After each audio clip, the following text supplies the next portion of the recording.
Today we'll be talking with Linda about Feldenkrais, gardening and everything in between. In many different climates, in many different capacities. I've had nurseries and worked as a landscape gardener and had my own avocado orchard here and regen. And it's always been the consistent thread through my whole life. There's one thing that improves any soil in any place, and that's adding organic matter.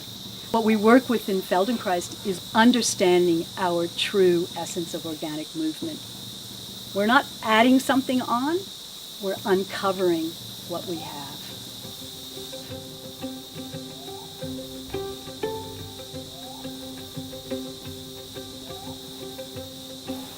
But I'm more sensitive to myself, and then I'm more sensitive to my plants and to my land.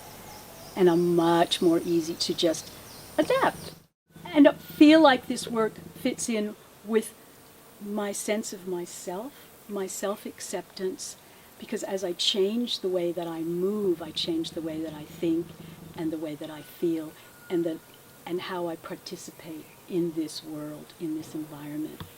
Because we have our little patch of earth here and we're connected to all the rest of the earth. So what is our individual part as gardeners in connecting ourselves to the whole earth